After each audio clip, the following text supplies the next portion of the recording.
तो पिछली क्लास में हमने क्या देखा था? जम्बूद्वीप, भारत, आर्यावर्त, इन नामों का अध्ययन किया था। आज हम देखेंगे भारतवर्ष। भारतवर्ष नाम भी भारत का पुराना नाम है और पुराणों के अनुसार जो भारतवर्ष की परिभाषा दी गई है, तो पुराणों में भारतवर्ष की जो परिभाषा दी गई है उसके अनुसार भारत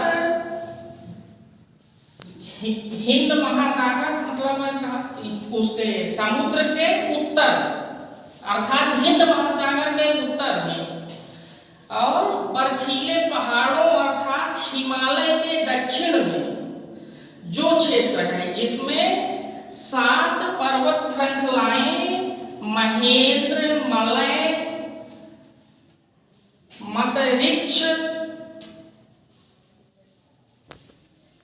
विंध्य, पर्याप्त उपलब्ध हैं तथा जिसके पूर्व में किरात और पश्चिम में यवन रहते हैं। पश्चिम में यवन रहते हैं जिसके अपने लोग ब्राह्मण, क्षत्रिय, वैश्य और शूद्र हैं। वह देश भारत है, भारतवर्ष है। तो भारतवर्ष की परिभाषा क्या हो जाएगी? हिमालय के दक्षिण में तथा समुद्र के उत्तर में स्थित वह क्षेत्र जिसमें 7 मुख्य पर्वत श्रृंखलाएं महेंद्र, मलय, मतरिक्ष, विंध्य, पर्याप्त हैं तथा जिसके पूर्व में किरात और पश्चिम में यवन रहते हैं, जिसके अपने लोग ब्राह्मण, क्षत्रिय, वैश्य, शूद्र अर्थात हिंदू हैं। वह देश भारतवर्ष है जिसमें भरत की संतानें रहती हैं। ये हो गया आपका भारतवर्ष। तो भारतवर्ष नाम कहाँ से आया भारत का? ये नाम भी भारत का प्राचीन नाम है जो कि पुराणों से आया। उसके बाद अगला नाम क्या है भारत का? सप्त सैंधव। सप्त सैंधव क्षेत्र कहाँ से आया? तो सब भारत के लिए जो सप्त सैंधव नाम का प्रयोग हुआ है तो ये शब्द ईरानियों ने किया था। ईरानियों की पवित्र पुस्तक जिंद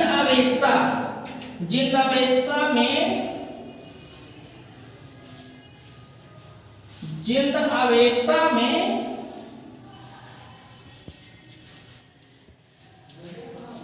सरस्वती की 7 सहायक नदियों का उल्लेख करते हुए सप्त सैंधव नाम का प्रयोग हुआ था।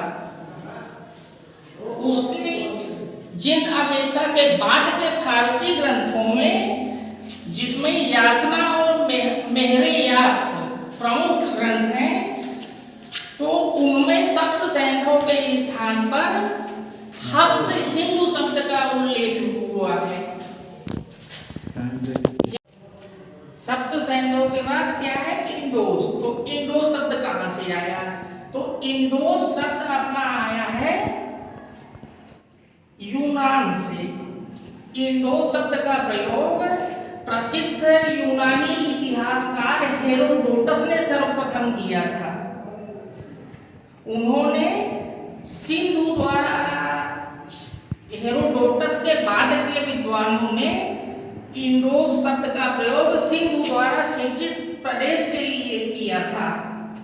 हेरोडोटस ने इंडोस शब्द का प्रयोग पारसियन साम्राज्य की क्षत्रपी के लिए किया था। वास्तव में जो हेरोडोटस ने इंडोस शब्द का प्रयोग किया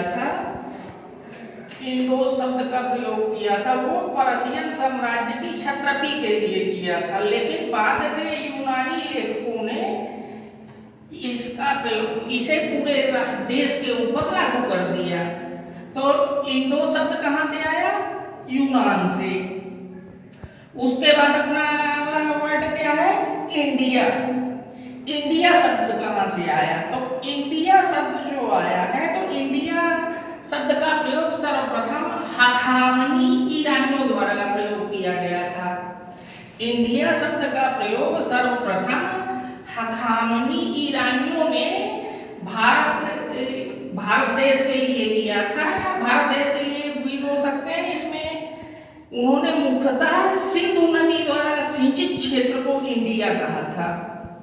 तो इंडिया नाम कहां से आया अपना? इंडिया नाम सर्वप्रथम हखामनी ईरानियों ने दिया। उन्होंने सिंधु नदी द्वारा सिंचित क्षेत्र को इंडिया कहा। उसके बाद अगला शब्द अपना क्या आता है? तिएंचू। ये भी भारत का एक नाम है। तो ये जो तिएंचू शब्द का प्रयोग हुआ है, ये चाइनीज भाषा में हुआ है। भारत के लिए चाइनीज भाषा में तिएंचू शब्द का प्रयोग हुआ है। इसके लिए सर्वप्रथम जो चाइना में प्रयोग हुआ था, भारत के लिए जो नाम प्रयुक्त हुआ था वो तिएंचू, या इसी के साथ एक शब्द और प्रयोग हुआ था, तिएंचू अथवा चुआंत। चुआंत। उसके बाद ये मतलब सर्वप्रथम जो चीनियों ने भारत को नाम दिया, चीनी भाषा में जो भारत के प्रारंभिक दौर में नाम मिलते हैं तो वो तिएंचू अथवा चुआंत मिलते हैं। जबकि बाद के चीनी लेखकों ने भारत के लिए इनतू शब्द का प्रयोग किया था। इनतू शब्द का प्रयोग किया था। तो चाइनीज भाषा में भारत का नाम क्या हो गया? तिएंचू अथवा चुआंत। उसके बाद अगला शब्द क्या आता है?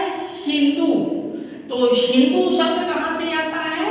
तो हिंदू शब्द भारत को जो हिंद नाम दिया गया, हिंद या हिंदू कहा गया, ये नाम फारसियों द्वारा दिया गया। ये फारसी का शब्द है, फारसी। तो हिंदू शब्द फारसी भाषा से आया। फारसियों ने भारत के लिए हिंदू शब्द का प्रयोग किया। फिर ये आता है होड्डू। तो होड्डू शब्द कहां से आता है? तो होड्डू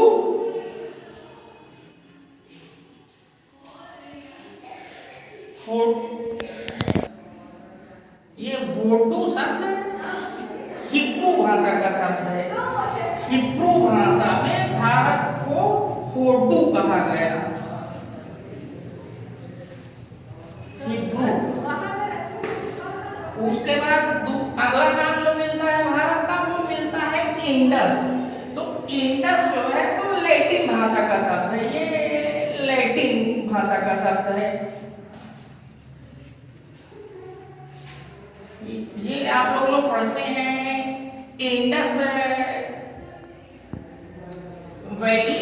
इंडस वैली तो इसी से आता है, वो इंडस सिविलाइजेशन बोलते हैं। ये पूरा शब्द जो है तो यहीं से आता है। ये लैटिन भाषा का शब्द है। तो ये इंडस लैटिन भाषा से आया। तो भारत को जिन भाषाओं, हर भाषा में अलग अलग नाम दिए गए। ये तिएंचू चीनी भाषा में दिया गया, हिंदू फारसी में दिया गया, होड्डू हिब्रू में दिया गया, इंडस लैटिन में दिया गया। ये हो गए आपके भारत के विभिन्न नाम। तो अब ये आपका भारत का इतिहास, जो भारत के विभिन्न नामों का इतिहास जो अपन पढ़ रहे थे, ये टॉपिक पूरा हो गया। इसमें भारत के जो भी नाम प्रयुक्त हुए हैं सभी हो गए। अब ये टॉपिक आपका पूरा हो गया। अभी तक जो लोग हमारे चैनल को सब्सक्राइब नहीं किए हैं वो सब्सक्राइब कर लें, लाइक करें, शेयर करें, ज़्यादा से ज़्यादा लोगों तक पहुंचाएं। अब आपका नेक्स्ट क्लास में अगला चैप्टर चालू होगा। अब अपन भारत के इतिहास में चलेंगे। ठीक है, कंप्लीट हो गया, कोई दिक्कत